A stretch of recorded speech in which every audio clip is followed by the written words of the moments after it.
Hi, everyone, and welcome to the first installment of the Osgoode Mediation Clinic's newest series called Mediator Spotlight. I'm Stefania. And I'm Arielle, and we are both law students at Osgoode Hall Law School and community mediators at the Osgoode Mediation Clinic. In this online series, we'll be chatting with practicing mediators about mediation generally, their unique career paths, and their experiences with the mediation process. With this, we hope to bring greater awareness about alternate dispute resolutions and mediation specifically to our community. So without further ado, we'd like to introduce our first guest, Mr. Jon Fidler. Among his many accomplishments, Mr. Fidler is an Osgoode alum, and he is currently an Osgoode lecturer and a full-time mediator and arbitrator at M&F Mediation and Arbitration Services. So welcome, Jon. Thank you again for joining us tonight. We're going to jump right into it. The biggest and our first question is, what drew you to mediation? Okay. I had been a practicing litigator. I did basically personal injury and insurance work for about just over 20 years. When one of my insurance clients asked all of its lawyers to come to a meeting at the insurance company's office, which was unusual. That was not something that normally happens. So we're all worried that we're going to lose our work or whatever. So we show up, and what the insurance company had done is there was this person out in British Columbia who was going across the country trying to get insurance companies to mediate their files. This would have been in 1988. You have to appreciate that in 1988, there were no commercial mediators, or in fairness, precious few commercial mediators. There was mediation in labor law, there was mediation in family law, but there were no commercial mediators. This person was trying to get these insurance companies to take a chance and give him files and see if they could be mediated. So they wanted all their lawyers there to talk about this and see what we thought about it. And, many of the lawyers were, we don't need people to help us settle our cases. We know how to settle our cases. This is what we're trained to do, et cetera. And it became very clear to me that we weren't being asked to give our opinion. They had made a deal with this guy and they were telling us about it. So I just kept quiet and listened. And in addition to trying to get the insurance companies to mediate the cases, he was also giving courses so that he would train people. There were no courses in those days. So the thing sounded pretty interesting to me. So after it was over, I literally went out for a beer with a guy and said, so tell me more about this. And then I ended up taking his courses, and one thing led to another. And I started to mediate. I was still a very, very busy litigator. I had a very large practice, and I was trying to do both. Now we're in 89, 90. And I just said, if people are going to take me seriously, I got to stop practicing law, which is what I did. And I mediated ever since. Wow. Wow. That's a very early introduction to mediation then. You seem to be very ahead of the curve at the time. Very much so. Very much so. Oh, so you said you worked in insurance law. Is this something that you still predominantly practice today through mediation? Do you find you mediate mostly insurance cases, or Yes. Is it diverse? I still mediate primarily insurance-related, personal injury, products liability, tort type cases. I still am affiliated with a law firm. I still have an interest in a law firm. So we have some people in our law firm that still practice law, and we have some people in our law firm who just mediate. I just mediate. I have not practiced law since the early 1990s. Wow. Okay. So I guess we want to know more about your mediation style. So as students, when we were trained to use a rather formal method with like distinct stages and phases. So do you stick to a more structured method, or do you prefer a more informal conversational approach? I'm not sure that they're mutually exclusive. I start all mediations in a structured way. All right. So I have a blueprint, for lack of a better word. My mediations, first of all involve pending litigation. My mediations all involve lawyers. So I have people represented by counsel on all the media. You get the odd unrepresented person, but it's rare. So my mediations are in the context of lawyers and clients sitting in the room, or nowadays on the screen. My practice is, I am a big fan of joint sessions, of opening joint sessions, put it that way.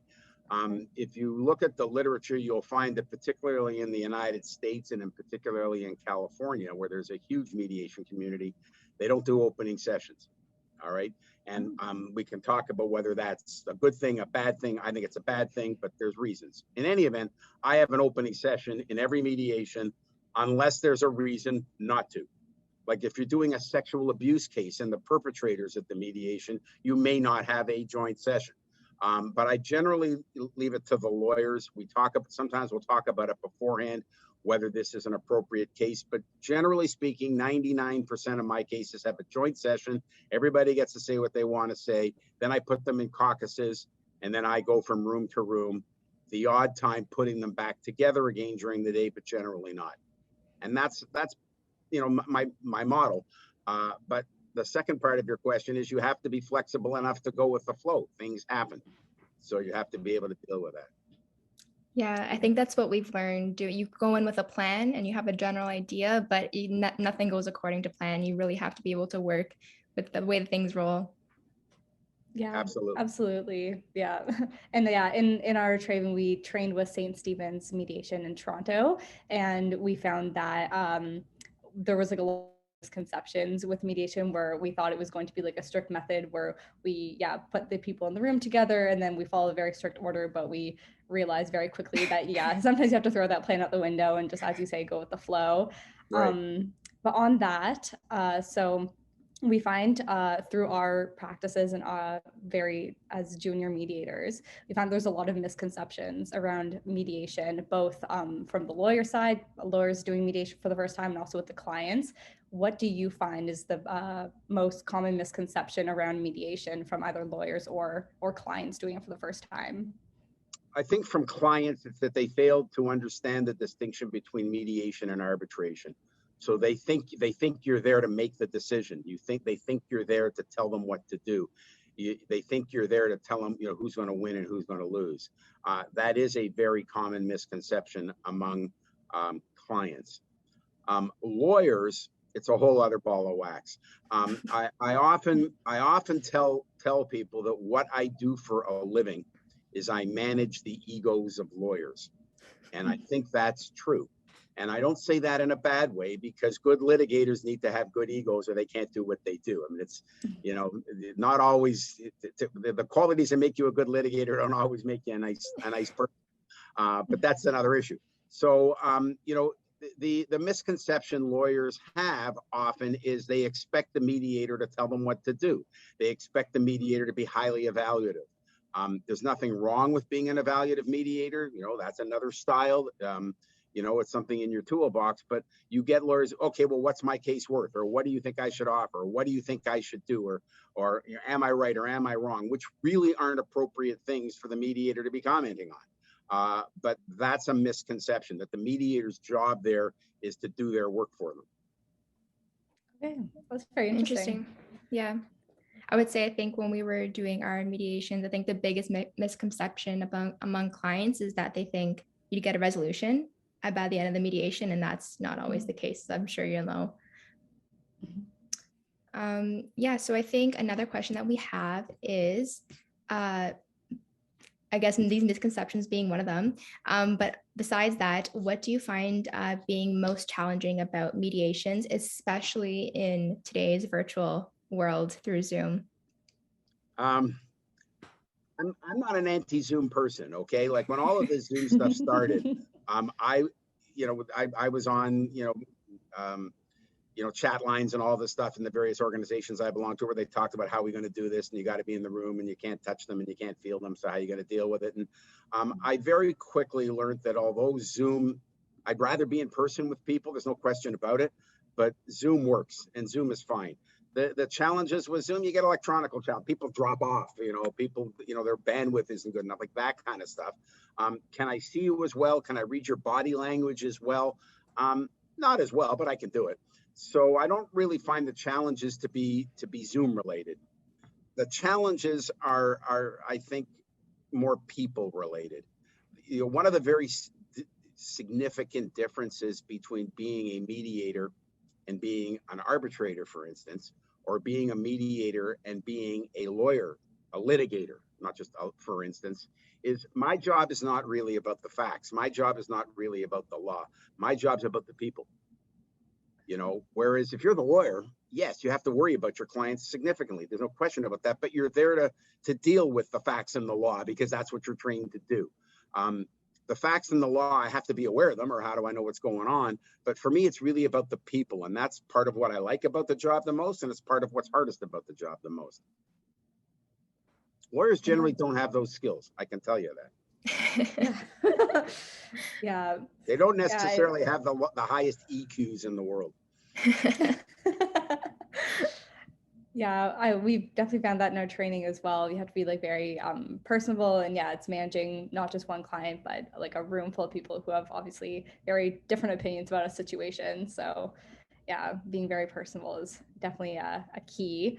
And on that note, what kind of advice do you have for people or law students who are looking to become a mediator or have a career in mediation?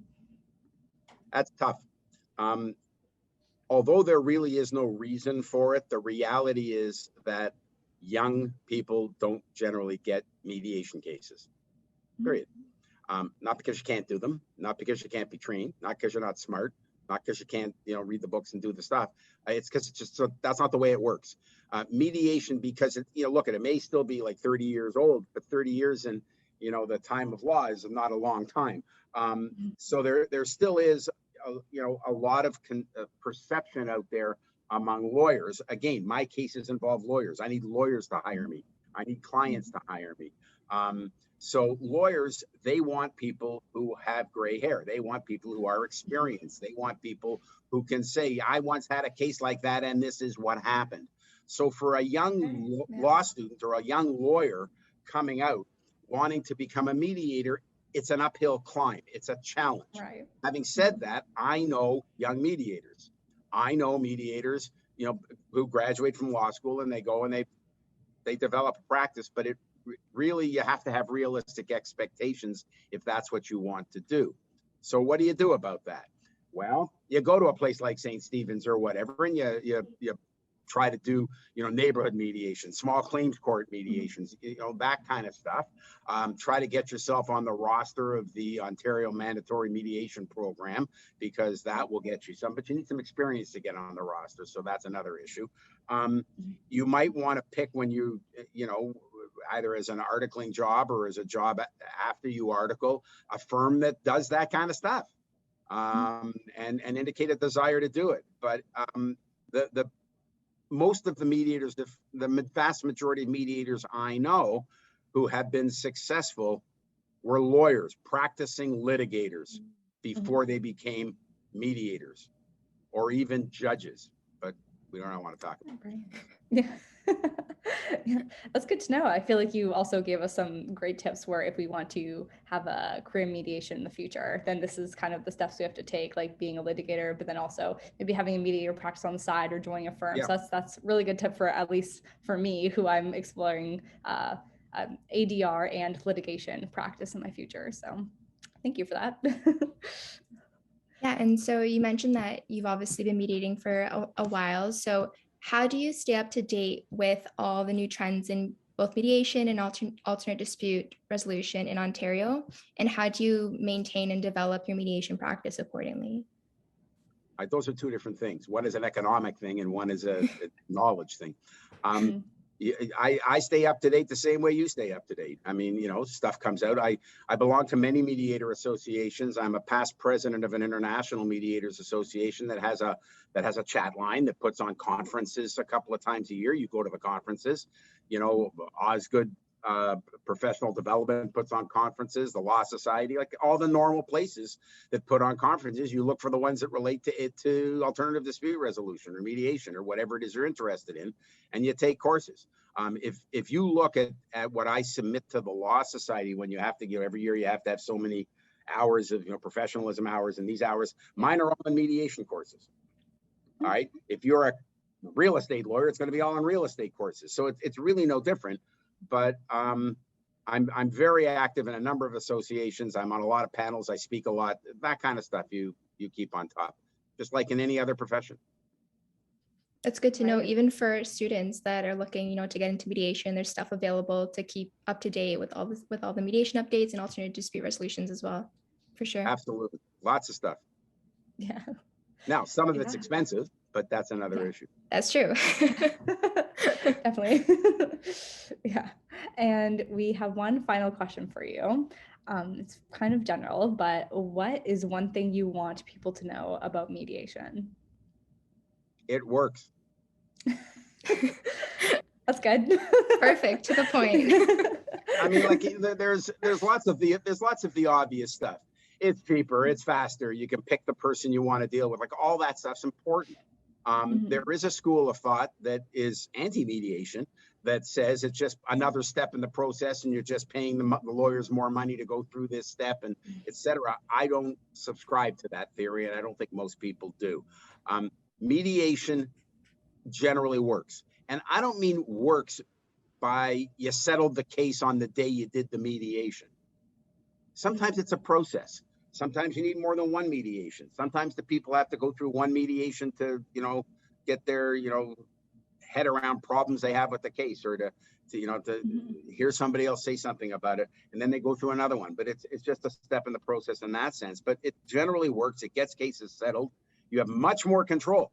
Like one of the things that I certainly tell plaintiffs over and over again in mediations is that it's all about risk assessment. I tell them, any lawyer who tells you they've never lost a case they should have never lost, or never won a case they should have never won, has never tried a case. I mean, it happens. I remember the ones that went bad. Every lawyer has one that went bad. Trust me on that. So yours may be the one that's going to go bad. They're offering you $1 today. You want $5. Yeah, you may get your $5, but you won't be very happy if you get $0 and have to pay their costs. So, it's a way in which the parties can control their destiny. Remember, nobody's getting happy in all of this. You've heard the expression, the best settlement's one where everybody's equally unhappy. But it's an opportunity for the parties to control their destiny rather than have some supreme being at the end of the room in a high chair, or a jury do it over whom they have no control. Very That's true. very true. I really like that answer. Very good. Thank you all for watching, and thank you again to Jon Fidler for joining us this evening. If you have more questions about mediation, you can always reach us at Osgoode Mediation Clinic on our Gmail. That is osgoodemc@gmail.com, or on our Instagram at Osgoode Mediation Clinic.